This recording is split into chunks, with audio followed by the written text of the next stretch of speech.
ইউক্রেনের যুদ্ধবিরতি রক্ষায় খুব তাড়াতাড়ি সামরিক পরিকল্পনা শুরু হচ্ছে বলে ঘোষণা দিয়েছেন ব্রিটিশ প্রধানমন্ত্রী কিয়ার স্টারমার। বিশ্ব নেতাদের সাথে ভার্চুয়াল বৈঠকের পর এই বার্তা দেন তিনি। শুধু আলোচনা নয়, রাশিয়ার উপর সক্রিয় চাপ প্রয়োগের আহ্বান জানিয়েছেন ইউক্রেনের প্রেসিডেন্ট ভলোদিমির জেলেনস্কি।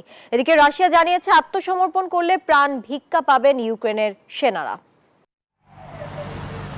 ইউক্রেনের শান্তি প্রচেষ্টা চালাতে শনিবার বিশ্ব নেতাদের নিয়ে এক ভার্চুয়াল সম্মেলনের আয়োজন করে যুক্তরাজ্য, যেখানে অংশ নেন ফ্রান্স, ইউক্রেন, কানাডা, ইউরোপীয় কমিশন, নেটো এবং অন্যান্য নেতা সহ প্রায় 25 জন বিশ্ব নেতা।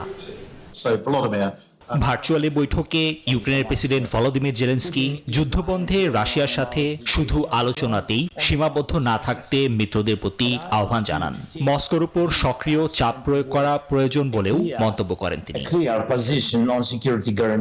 বিশ্বকে বুঝতে হবে যে রাশিয়ায় শান্তির পথে একমাত্র বাধা। শান্তির পথ নিঃশর্তভাবে শুরু করতে হবে।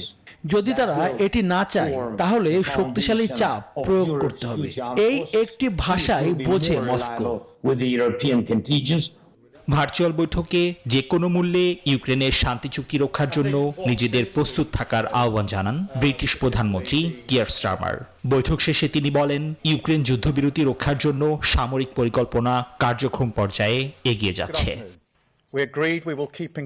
চলতি সপ্তাহের বৃহস্পতিবার আমাদের সামরিক বাহিনী যুক্তরাজ্যে মিলিত হবে। প্রেসিডেন্ট ট্রাম্প স্থায়ী শান্তির পথে এগিয়ে যাওয়ার জন্য পুতিনকে প্রস্তাব দিয়েছেন। এখন আমাদের এটিকে বাস্তবে পরিণত করতে হবে।